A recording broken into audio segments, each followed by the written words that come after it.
Hello, everyone. This is Artur Wiśniewski from Stockbroker PL. Welcome, everyone, in our show, which is called Passive Revolution. Today, with us, we had planned a debate on ETF trends in Europe, but unfortunately, we have some problems. Actually, there are not problems connected with coronavirus. I hope. So this time it's not this problem, which we have actually every day. But today we are lost with technical problems because Matthias from iShares, he couldn't join us because of health reasons. But now we also lost second participant, Michael Huber from Invesco. So we decided to postpone our debate. We'll agree a new date when we'll have this discussion, and we'll make it again. But I see that there are quite a lot of viewers with us. Okay, I see Michael is trying to connect. Okay. Hello, Michael. Can you hear us and see us? Hello? Hello, Michael. I can hear you and see you. Can you see us?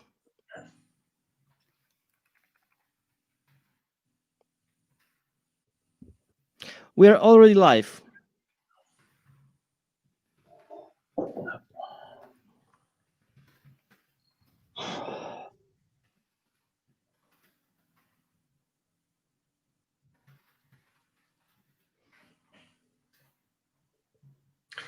So in that perspective, it seems that Xtrackers and Beta ETF is the only one holding up the participants right now.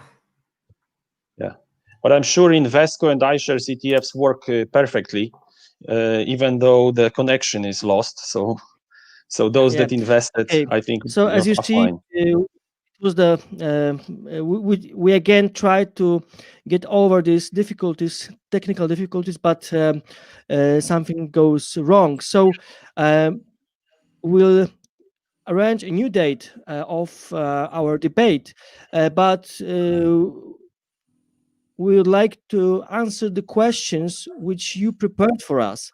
So first of all, please write your questions in comments. If you have any questions to Thomas and Robert, who are with us, please write them in comments, and I will also try to ask them questions which you sent to us before. And as I said, the main debate we will do another time. So we are waiting for your questions in the comments, and I will ask them the first question. So the first question is to Thomas, I guess. What are your plans? I mean, the distribution plans. Are you planning to allow your ETFs in Poland? I mean, and the questions are you planning to allow your ETFs on Warsaw Stock Exchange, or maybe you are planning to launch some kind of platform like Vanguard has in UK, which is another model of distribution. So this is the first question. What are your plans? Thank you for the question. It's actually a very good one, because the best answer I would like to give you is I would love to almost all what you asked me, but the life is a little bit different, and making it challenging also from the Polish regulator perspective, and kind of the access for foreign asset managers into Poland is kind of challenging for us. And there are, I would say, maybe two different access points, or two different points to mention. First one is about bringing the funds or the ETFs to Poland to be able to be distributed. So that's kind of the registration of the ETFs into the retail business in Poland, which would require us kind of to file in registration within the Polish regulator, so we can offer those publicly, which is not the case right now. So right now it's about the people or the Polish investors can invest into our ETFs, but I am not allowed to proactively, publicly sell those to the people. This actually in Poland is not a easy way to go. That to mention means there are some burdens from the Polish regulator where the ETF has a special treatment because it's a fund, but it's an exchange listed fund. So you cannot kind of register those in the same way you are doing it with mutual funds, because you have this ombuds trading, so you have to register the investors into the funds, which is not really easy or to be able to do for ETFs. Why? Because you buy it on exchange, so I cannot really give you a register of the investors into our funds. So these are kind of the challenges we are facing in Poland right now, which I haven't solved yet. And so that's kind of the first point. So I would love to maybe be much more active in Poland, but right now the regulatory basis is not given for the Polish market to be able to do so. The second part is kind of, as you, Arthur, mentioned, to list our ETFs in Poland. That's kind of the second point, to go to the Warsaw Stock Exchange. But to be honest, this is something I don't think we are going to be planning this very soon, because what we are trying to do right now is kind of to pull the trading of the ETFs into one or into 2 or 3 maximum biggest trading venues or trading places. So our home market is Germany. So Xtra is kind of the most liquid exchange we are trading it. And in order to bring the ETF to Warsaw, we would have to generate a lot of interest, a lot of trading, a lot of liquidity from both sides, buying and selling. So it really makes sense. So from this point of view, it's more efficient for the investors, Xtra, than if we would list it on Warsaw. So at least for now, we are not planning this step to go. Okay, thank you very much. Robert, a kind of difficult question to you, because it's the question about advantages of beta ETF, beta securities over large brands like Xtrackers, like iShares and others, Invesco or others, which are top brands in Europe. So what would you say are the advantages which beta ETF has over those big brands? Are there any? Which are they? I would love to be competitor of Xtrackers, iShares or Invesco. I hope someday we will be competitors. Now we are focusing on the Polish market. We are targeting Polish indices, although we are not resigning from outside indices as well. But we are focusing on the Polish market. This is our advantage. This is our expertise, and we know, and it's present in every country. There is a home bias for investors, and most of the investors' money go to the local market. So Polish market will be attractive for companies like Beta, like local providers generally, and Polish market will be big enough for us. And if Polish investors decide finally to spend more money on Polish assets, equity on Warsaw Stock Exchange, more money will inflow. I think it will be good place to be, and there is now from the passive world, there is very few companies competing with us. We are more like cooperating to convince investors that passive investing is makes sense, that is profitable, and that's in the long run it's better than any other way of investing. So I think Polish market is is our expertise. We are strong here, and I think we will be issuing products that will target Polish indices. So this is one thing, and for companies like Xtrackers or Invesco or Vanguard or iShares, the market that we are targeting might be too small to really bother. So for us, it's interesting, and for us, this is the expertise we have, and we can provide better solutions, I think. Second, being a local issuer and being a local company, we also provide investors with a solution that is very well known in Poland. So everybody knows investment funds, the law about investment funds, also the companies that cooperate with us, like mBank is our custodian. So Bosch is our market maker. Agio is the issuer. So Polish investors know these companies. They know what they do. They know they are regulated here, and they have many possibilities, basically, to see what we do, how we do it, to kind of also challenge us if they don't like what we do. So being local is also good in terms of issuing products that are targeted to local investors. Third, I think we are, so the platform is well known, and from the legal perspective also. The third is that again, we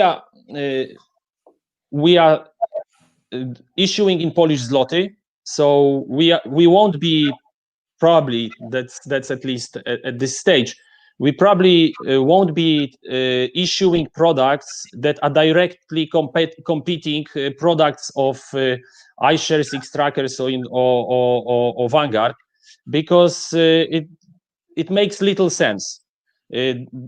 All these issuers much bigger. They have volumes that allow them to offer very attractive pricing. So issuing, I don't know, Eurostox or DAX for us in euro, for example, would be unreasonable, I would say, politely, because companies like Xtrackers, Leaks, or iShares would be cheaper and would have greater volume traded on other exchanges. So in our case, what makes sense is giving some additional value to the local investors, which is, for example, currency hedged exposure. So if we do currency hedge to Polish zloty, it might be interesting for some investors that do not want the FX exposure. They want the FX exposure, for example, controlled otherwise somewhere, or they want to take the FX exposure in I don't know, forward, direct, in a direct way, not through the equity market. So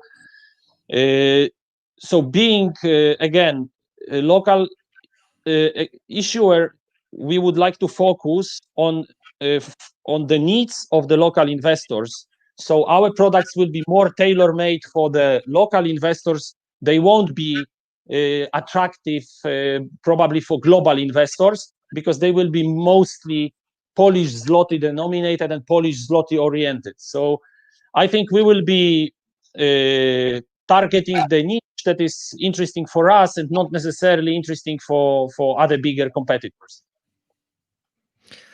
And of course, one more thing, maybe, being listed on Warsaw Stock Exchange and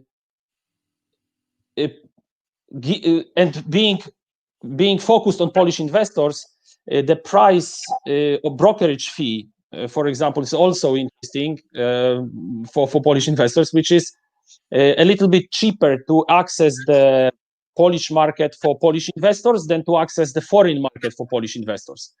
For bigger investors, maybe it doesn't.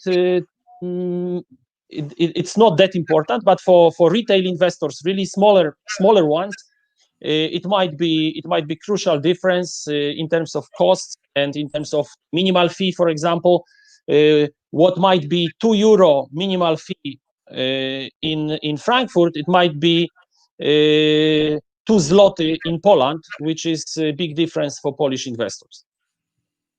Thank you very much, Robert. Thomas, a question to you. How Xtrackers to both of you, how Xtrackers and beta ETF can compare their business to the leader iShares, and what might be the advantage to choose Xtrackers and or beta instead of iShares? Maybe Thomas. It's actually a very good question because the ETF market is getting very homogeneous in terms of the differences between the providers. So, I was working for iShares for a number of years, and now I'm already at 4 years at Xtrackers. So I actually know both brands and both houses. And to be honest, out of the box spoken, the differences are very minimal. iShares is the market leader, but we are, for example, the biggest European ETF provider. So from the perspective of a European view and how we approach, for example, engaging in companies and how we speak with companies is a completely different topic as what Americans or US does. So US is much more activistic and much more, I would say, American driven. Whereas we as a German asset manager, we are trying, just to propose more strongly this European point of view and really engage with all the companies that we hold in our ETFs. So if you compare the products one-on-one, the differences between iShares and Xtrackers, what we have, are so minimal. So just a lot of times, even because we are a bit smaller, we have to push by price. So our products could be cheaper than those of iShares. And iShares has this advantage of the huge capital basis. So they can afford kind of have a much broader product offering. We cannot, and we maybe also do not want to. So we do not want to kind of dance on every party, but we really want to kind of offer the products we are good at, where we really can kind of manage those on a most efficient way. Also, the domiciles we have are very efficient, where we have some advantages against iShares. So there is no right and wrong, and not really so easy to answer. But you really have to take a look on the product itself and compare those. So by far, it doesn't mean that iShares is the biggest one, that iShares is the best one. So that's important to put on table. Thank you, Thomas. Robert, would you like to add something? Well, as I said, would Actually, be this great is the same to be question really. which I asked before. Yeah, it's basically similar, but of course we will be focusing on Polish investors, and we will be focusing even on narrower market than Xtrackers. I think we basically every day speak with the Polish investors, and those who mostly invest in Poland have access to us. They can propose what we should issue. We speak about it, and we might be a little bit more accessible than for example iShares, but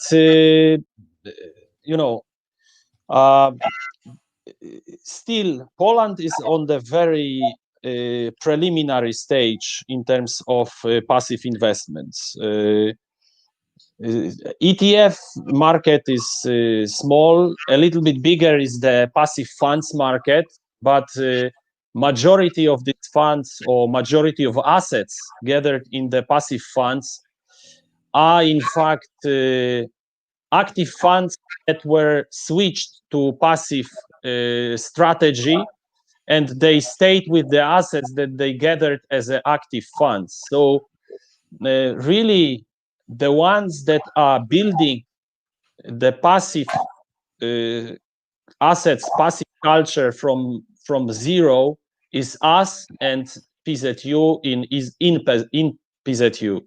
They are also building from maybe not from zero because they injected their own money to support it, but generally these are the funds that were created from day one with the focus on passive investing, with the idea of being passive. So this is very early stage, and for giants like iShares, it's Poland might be less interesting than for issuers like us. So I hope that we are closer to the investors and we speak with them more frequently. We have relationship with the market participants in Poland, so we can answer a little bit better or quicker than the rest. But it doesn't mean that there are no Polish investors that choose iShares funds. Contrary, most of the passive ETF exposures in Poland are located in foreign ETF funds. We see how much is invested in our funds or in Lixor ETFs that are listed on Warsaw Stock Exchange, and we know that this is only fraction of what is invested in ETFs, in global ETFs, in foreign ETFs by Polish investors. So we have still a lot to do in terms of convincing investors that passive is good and they should consider it as a part of their portfolio. And second, to show them that local market can be very interesting also from the passive perspective. Robert, I can only echo that. You are a specialized provider, so you're doing something we really cannot offer because the base or the scalability we want to reach is pretty hard for us to reach it only in Poland. So also there's a question about possibility to reduce ETF costs and increase the quantity. Yes, that's what I wanted to ask. Yeah. Okay. So I can continue. Tomas, what is the plan for Xtrackers and beta ETF in short and long period? What do you think about possibility to reduce ETF costs, increase quantity of ETFs, or maybe what kind of ETFs are you planning to introduce? Actually, just coming back to this cost topic is very important because what we can do when we are launching products is kind of target scalability. So we need to kind of generate, we need to attract a lot of capital to create a ETF that is being traded, because only then it really makes sense also for the investors, or the investor is getting all the advantages out of the product. The market itself is squeezing the revenues because we are kind of competing against iShares, Invesco, and so on. So we also have been kind of pushing the prices down over the last few years very strongly. So we are having products for 7 basis points, that's 0.07%, which is, to be honest, almost nothing. You still have to generate revenues out of that. You can do it only by scale. So you really need to generate a huge scale to be able to live out of these kind of products.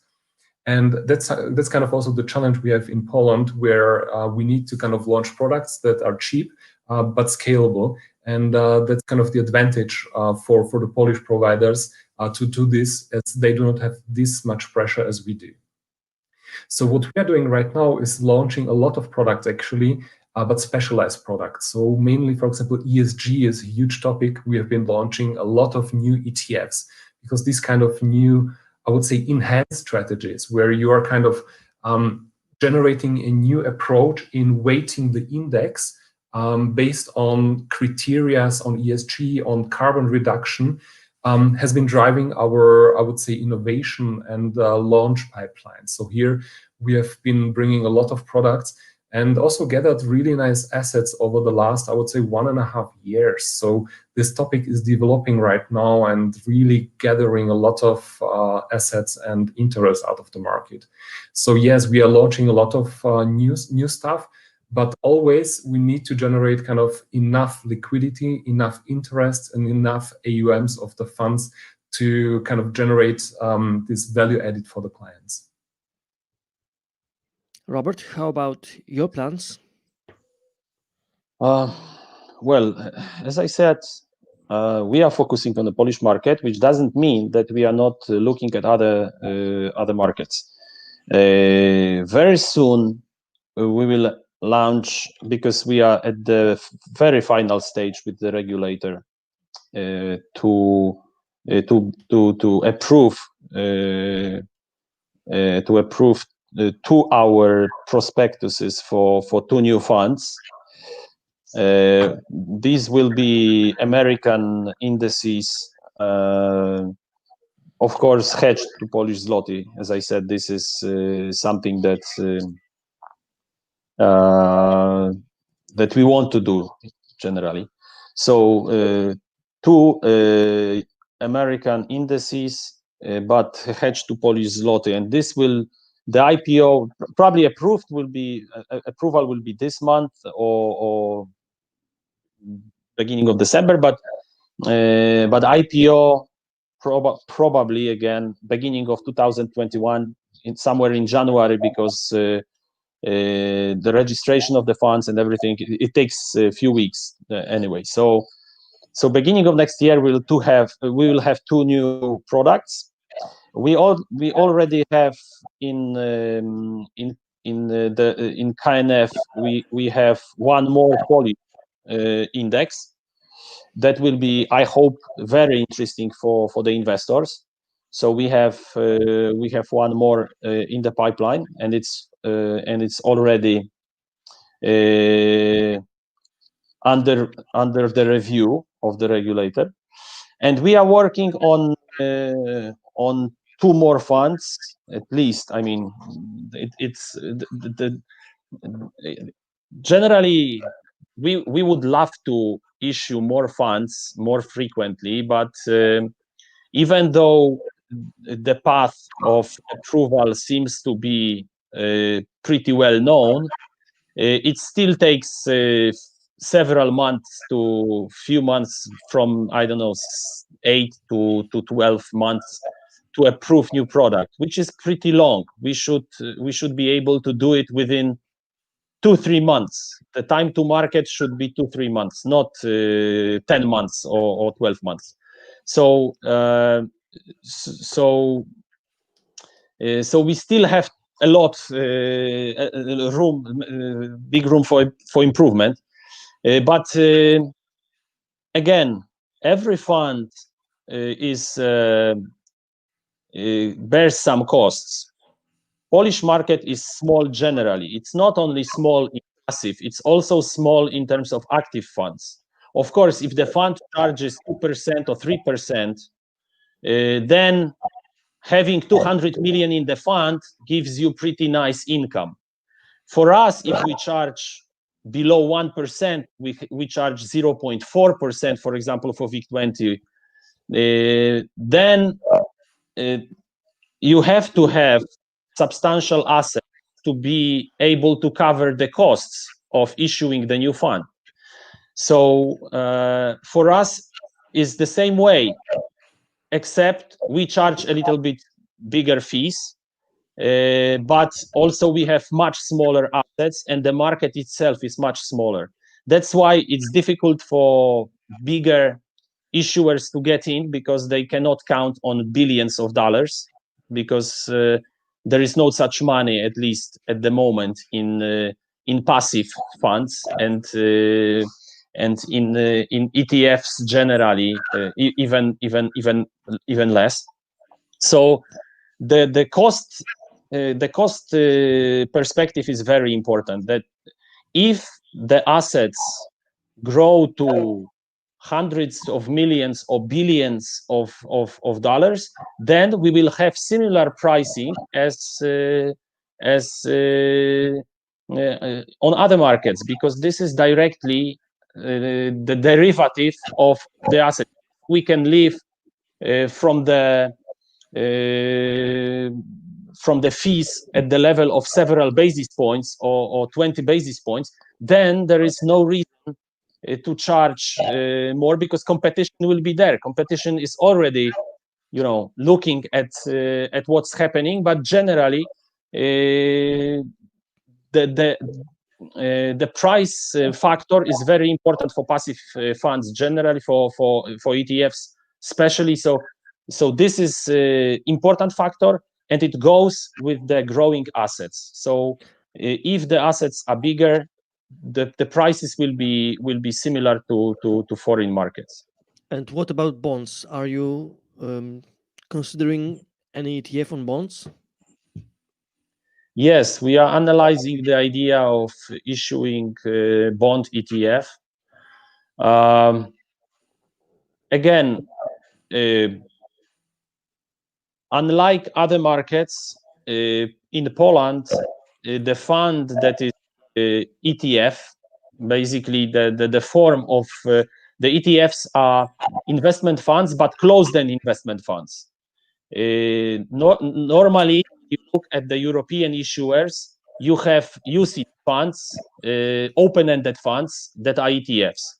They are a little bit different structures than Polish funds. In Poland, you have closed-end fund that has certificates, and these are security that can be listed on stock exchange. In other markets, you have open-ended funds that units of these funds can be listed.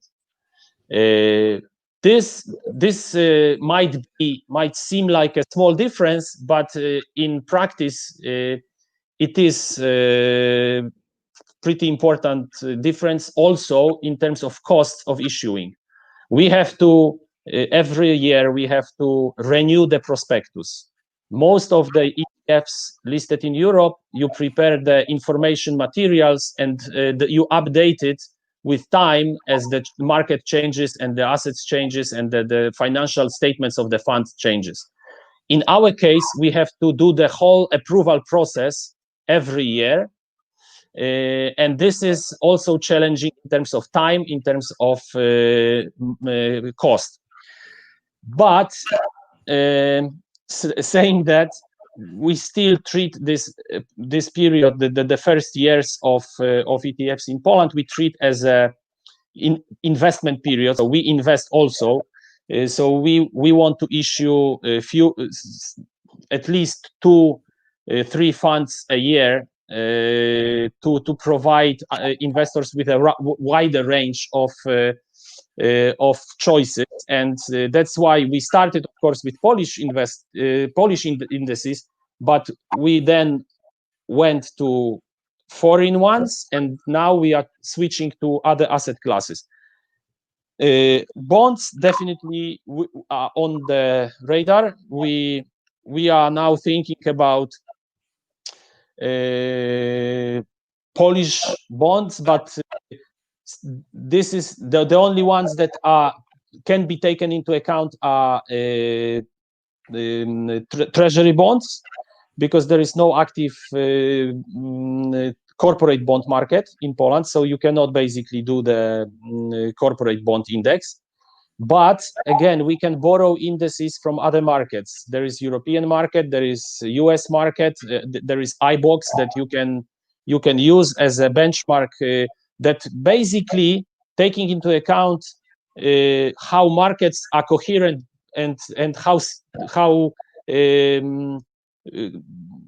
to say it, they move together between Poland and Europe and Germany, for example. We are very much connected economies. So whatever happens in Germany, there is some effect on this in Poland and vice versa. So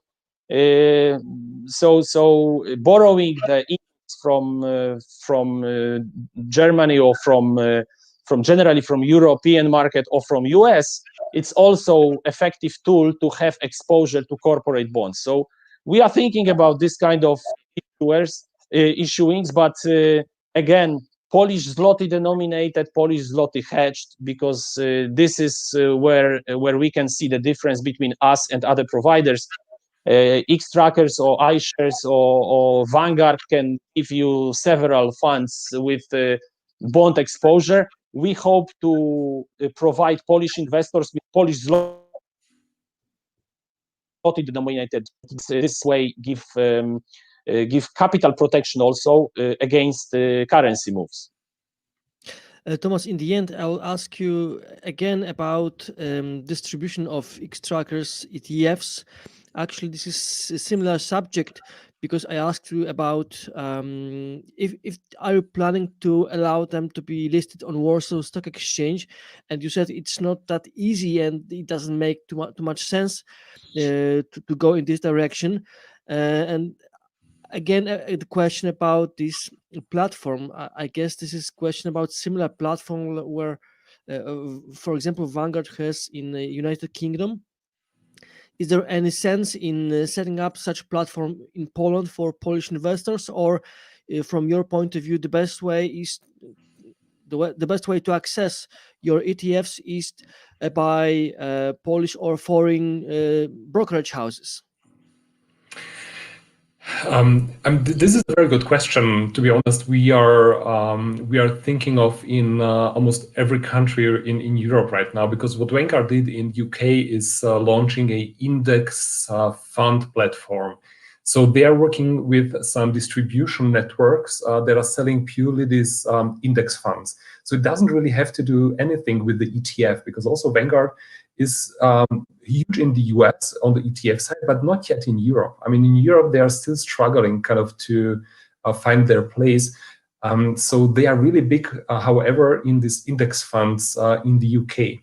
So they're the trigger actually in the UK to be this model successful was for complete forbidding of rebate agreements. That meant in UK you are not allowed to do kickbacks, any rebate agreements, and since that point, these kind of index fund platforms in the retail market went off. So here they have collected a lot of assets. So it's not really in the ETF space. So it's completely separated. And launching this kind of platform maybe is not easy, because you have to work mainly with a distribution platform or distribution IFA in a given market, for example in Poland, to launch these kind of products for a very, I would say, exclusive cooperation there maybe. So going this direction, or kind of a platform for Polish investors, is really hard for us, because you have to be local, you have to find kind of the right distribution channels. And what we are doing on the ETF space is more or less giving everybody the access to the same product. So giving the professional investors the highest quality of a product, and the same product can be accessed by a retail investor from the market. So I can buy it for 500 euros. It's the same trade or the same product, same price for the pension fund who bought yesterday 150 million in that product. And this is kind of the topic of the ETF. It's listed on exchange, and you have to find or kind of generate the liquidity so this ETF can be traded very with narrow spreads and cheaply. And that's also kind of maybe just to refer to the next question, because it's connected, Arthur, with listing the Xtrackers on the Warsaw Stock Exchange. Maybe I would like to put it that way. What value added will I generate with listing a Xtracker ETF on the Warsaw Stock Exchange? The good thing would be you have access to the local market, so the people can access it more easily, because Warsaw Stock Exchange has more kind of direct lines to be able to trade in Poland. So that would be really good to have. But the product which is listed in Xitra is still gonna have, I would say, a lot more liquidity being traded there. So the price for the trading is gonna be much cheaper. So here the decision is between, all right, can I kind of achieve it that this ETF being listed in Poland, which will be more liquid than on. the possibility or the probability is very low here. So for us, it's better for the client, also out of Poland, to trade a given ETF on Xtra, because it's going to be cheaper for him and more accessible for him, even though, if I had the Warsaw Stock Exchange, I would be local, but this liquidity or this kind of prices I can offer in Xtra, that wouldn't be possible on Warsaw Stock Exchange. So purely out of servicing the clients, I want to give him the best price as possible. That's where the most of the liquidity is pooling, and it's not going to be for a short term or in the next few years in Warsaw Stock Exchange. So maybe last Can I question. comment on that? Yeah, of course. Okay. So Thomas, I think the price difference resulting from liquidity and the spread is important for institutional investors. They look at every pip and they look at the quality of price, depth of the price. So can they execute trade on 10 million, 100 million, or whatever? This is not the case in terms of individual investors that are not generating this kind of volumes. Because this is mostly for them to do long-term savings or investing up to tens of thousands of euros, let's say.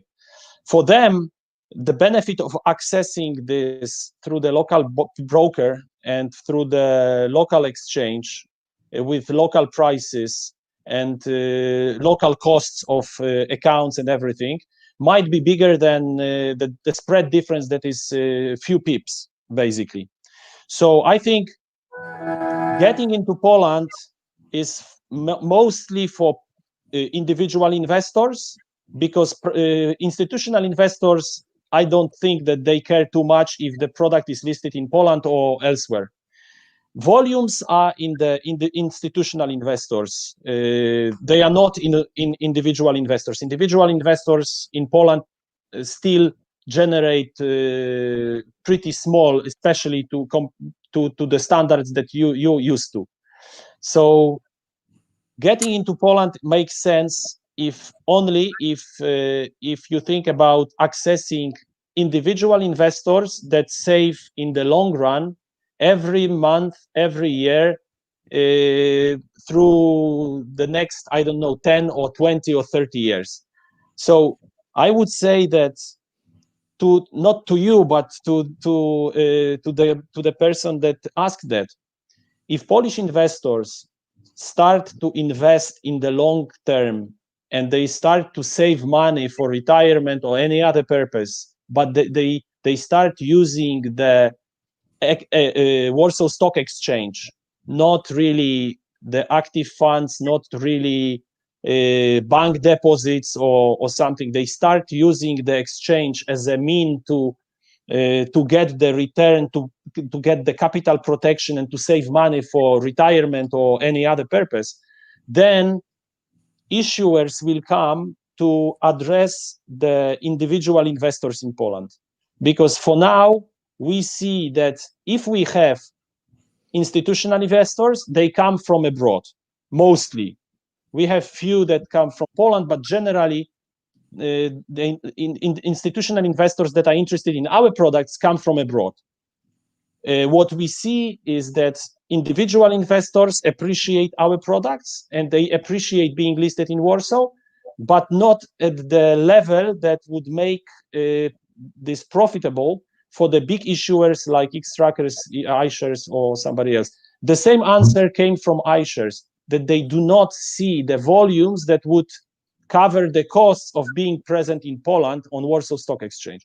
And if Polish investors give the money, let's say, to Warsaw Stock Exchange to start investing much more than they do now, instead of keeping it on the bank account with zero interest, then the issuers will come and they will also, because there is like hundreds of billions of zlotys on bank accounts in Poland. It's a trillion zloty basically in deposits. So there is enough money to attract any investors, basically any issuers from abroad. But still they are saved on the bank accounts with zero interest, and people have limited incentive to invest in the long term on the Warsaw Stock Exchange.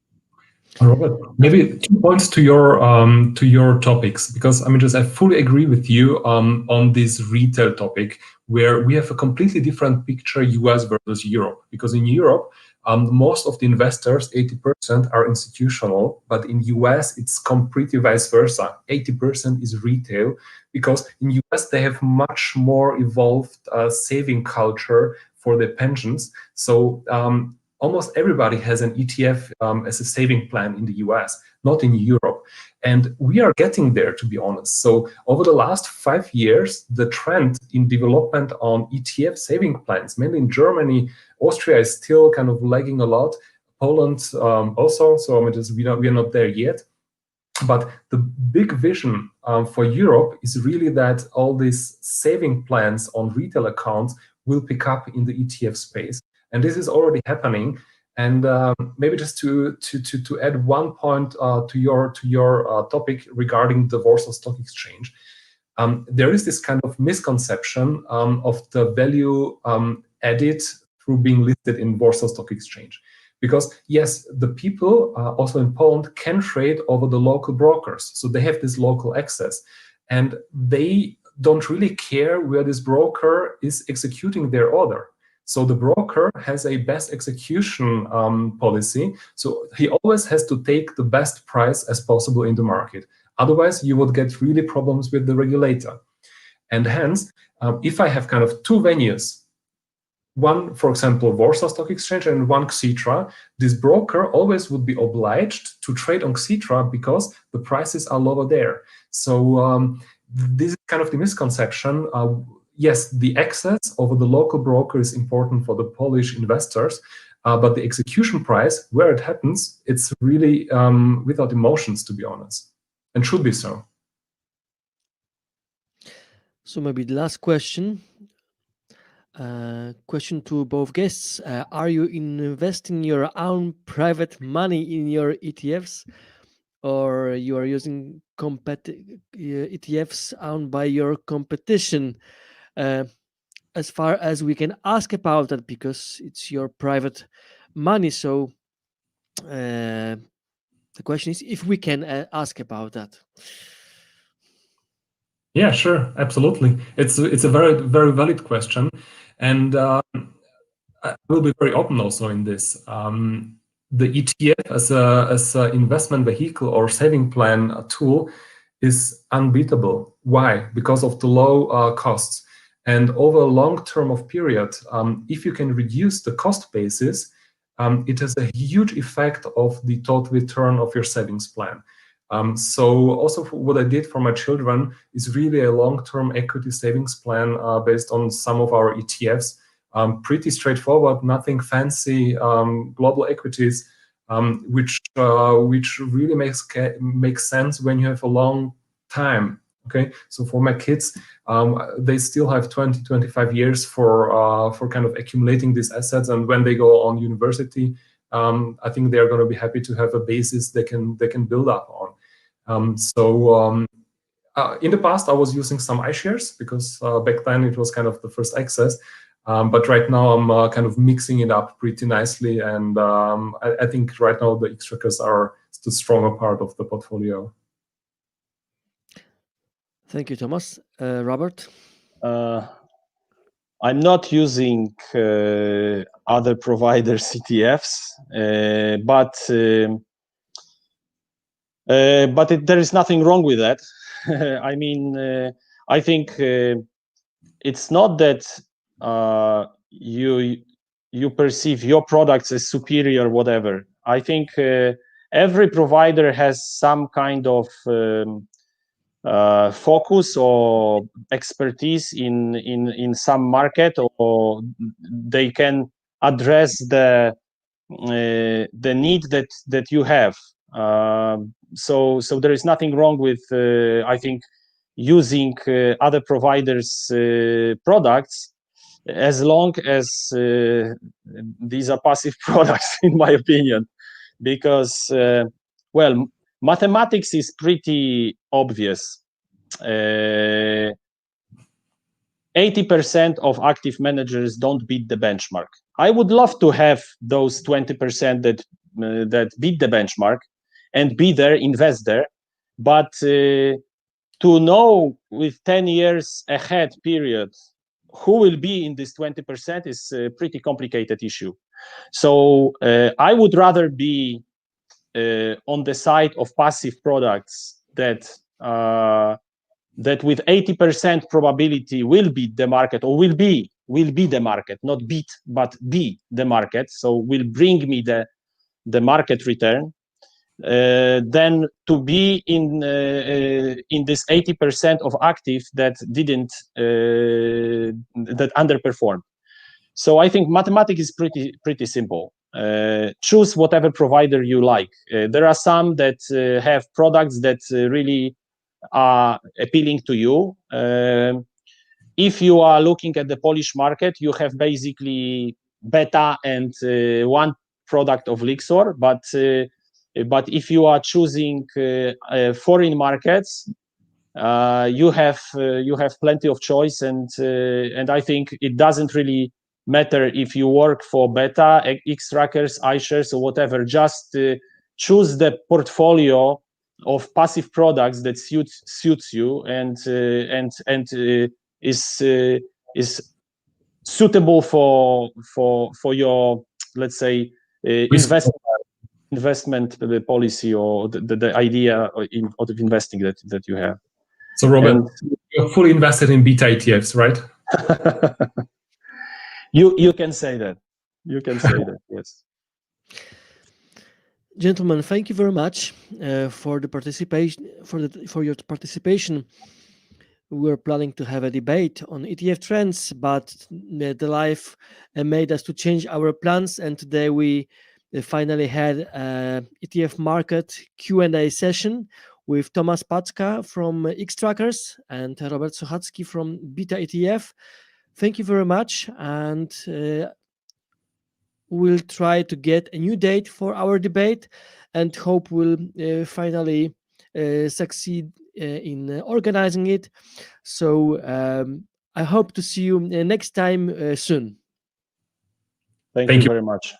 Thank you a lot. Thanks for the good questions. Thanks for everyone for watching us, and I hope you enjoyed it, and I hope you will be with us next time. Goodbye. Bye. Bye-bye.